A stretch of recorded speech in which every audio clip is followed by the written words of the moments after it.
In this video, I'm going to walk you through the exact $50,000 business funding strategy, even if your LLC is brand new. Let's begin. Okay. What's going on, family? Let's jump right into it. So if you're watching this, it's probably because you are a new or early stage entrepreneur. You're trying to get access to capital. You want some money for your brand new business, and I'm going to show you how to get it. Now, here's the truth, right? When it comes to getting a business funded, it is not about how old the business is, contrary to popular belief, which is why I think most people with new LLCs kind of scratch their head about like, all right, can I get the money? Can I not get the money? And the answer to that is yes. You just need three things, which is structure, relationship, and sequence. And if you're able to get those three things right, it's not a matter of if you're going to get the 50K, it's only a matter of when. Now, when it comes to presenting yourself and presenting your business as attractive to these lenders, it's all about knowing what they're looking for. And while age can play a role, yes, that's not the biggest indicator of if you're going to be able to get access to capital. One of the things I try and preach all the time in my content is that people fail to realize banks want to give money. However, they need to make sure that they're weighing the risk to reward ratio based on the person that's coming to them and asking them for the money. How do we decrease how risky we and our businesses look in the eyes of these lenders that we're working with? Well, you decrease it by showing that you have a clean and seasoned personal credit report, number one. You have a properly structured business, number two. And number three, that you have responsible banking behavior. So let's break down a little bit more about what that looks like. So when we talk about a clean personal credit profile, bare minimum, you can't move. You can't do nothing if you don't have these things. Number one, you want to make sure you have 100% payment history. What does that mean? Student loan, car note, old credit card from high school, whatever it may be. If it's on your credit report, please make sure that you're paying it on time. This is the largest factor of what affects your risk, how risky you look in the eyes of the lenders that you're trying to work with. Then we have terms of credit. You want to make sure that you have at least 3+ credit cards on your credit report with at least a $5,000 to a $7,500 limit sitting on them, which is super duper important. You want to have less than 10% utilization. Okay. Now, the reason why you want to have these two things with the limits on your personal credit cards, there's something called comparable credit. This is when banks are using the limits you have on your personal credit cards to determine how much they're going to give you on the business credit side. So if you have $2,000 limits on your personal credit card, you're not going to get 50K. It's just not going to happen unless you go and spam like 80 banks. But if you have $7,500 or $10,000 limits on your credit cards, now you look much more attractive to these lenders that you want to work with. Cool. And then with utilization, can your utilization be at 30%? Yes. But if you want a credit report that's structured for optimization, then 10% is your golden number. You also want to make sure you have 2+ years of average age across all your credit accounts. Anything less, it's going to be very hard for you to get approved, and no more than 3 inquiries on each of the bureaus. Can you get approved if you have 4, 5, 6 inquiries on your report? Yes, but it does decrease your chances of how much you're able to get approved for. So please keep that in mind. Now, when we talk about business structure, you're not just getting an LLC, okay? You're also building a fundable entity. What does that look like? Well, that looks like a business name. It looks like an EIN. It looks like an operating agreement. It looks like a business address, business email, phone, and website. Most people make the mistake of applying for business credit with businesses that have info that's attached to their personal name. Number one, you never want to do that because your business's info is personal info. So the last thing you need is somebody looking up Johnson Consulting LLC. They find out where you live and then,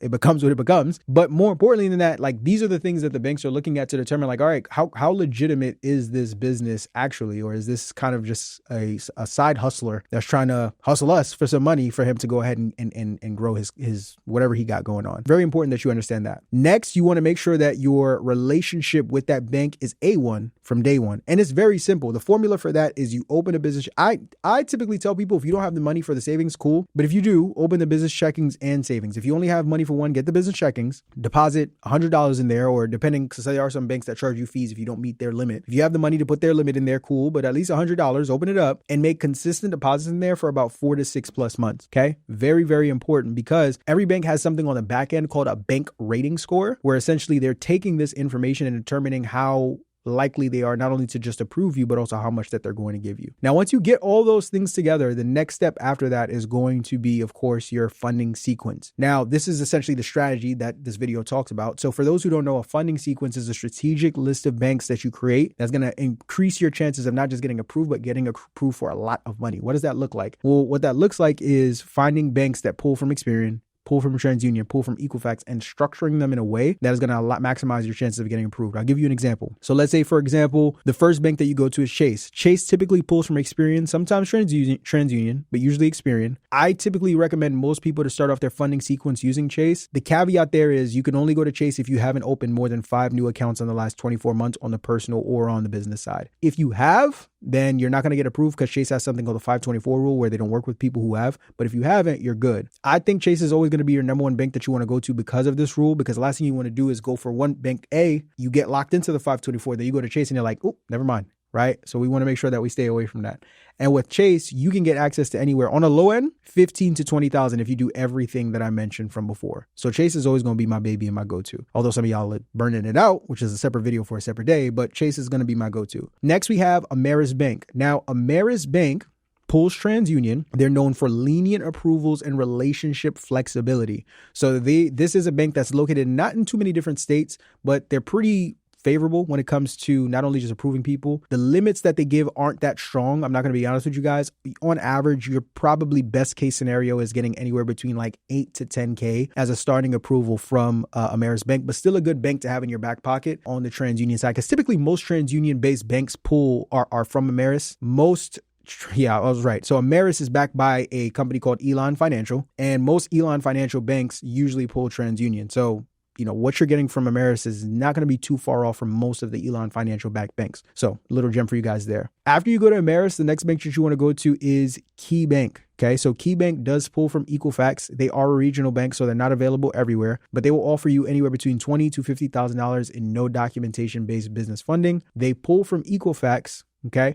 But what's great about KeyBank, if I'm not mistaken, they do a soft pull on your credit report. So it's not a hard pull. It's actually it's a soft pull. So there's no inquiry on there, which is great. Preserves your credit report even more, which is amazing. And like I said, they say up to 50, but most of the people who I see get approved from Key usually get anywhere between like 15 to 20, somewhere in that range. Now we have our Experian-based bank in Chase. We have our TransUnion-based bank in Ameris, and we have our Equifax-based bank in KeyBank. Now we want to go ahead and run it back and go back to Experian and run the play once again.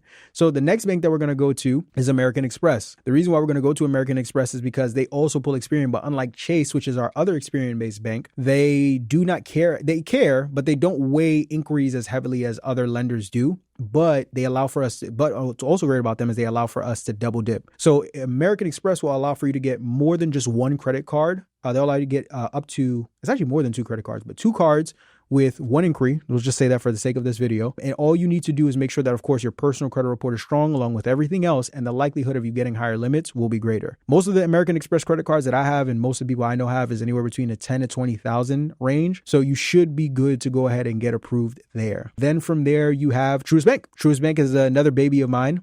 With Truist, they are a great bank to close out your funding sequence because they're more flexible, they're more community friendly, and similar to American Express, they allow you to double dip. So imagine being able to get 2 business credit cards with only 1 inquiry on your Equifax report. And remember, that's the only inquiry we would have on our Equifax report because we didn't get one from KeyBank since they do a soft pull. Now, the only annoying thing about Truist is you can only get a max of 25K across the board. So that means whether you have 1 card or 2, you'll probably get like 12.5 on one card and 12.5 on the other.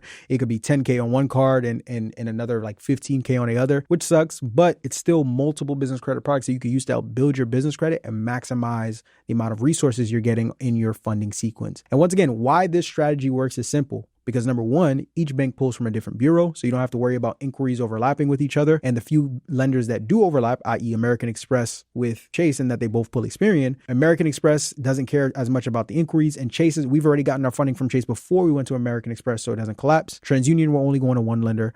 And on the Equifax side, we're only getting one inquiry from our Truist application. Your credit is staying strong while you're going through this process. And if you've applied this effectively, you should be able to have access to anywhere from 25 to 50K plus. Now, some common mistakes you want to avoid in going through this process. Number one, try not to apply online. Always go in branch instead of going through a banker.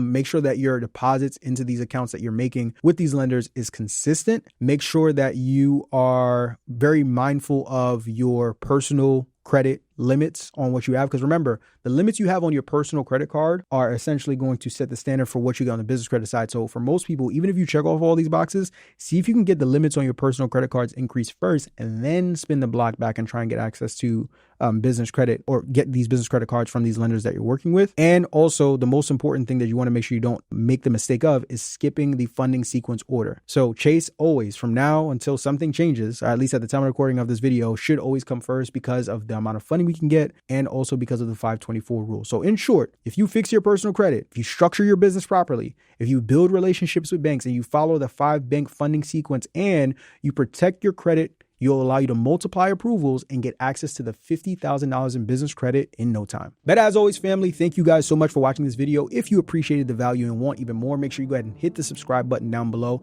And also, if you want to learn more about how to get access to business funding, from fixing your credit, structuring your business, and getting access to funding sequences just like this, click the link in the description to be a part of my free masterclass that I host every single week, where I teach entrepreneurs like you how to unlock their first $50,000 to $100,000 in business funding. And if you want my team to work with you in getting your credit clean and having it completely done for you, head over to takeoffinancial.com. That's takeoffinancial.com, and the link for that is going to be in the description below. But as always, family, appreciate each and every single one of you guys, and I'll see you all next time. Peace.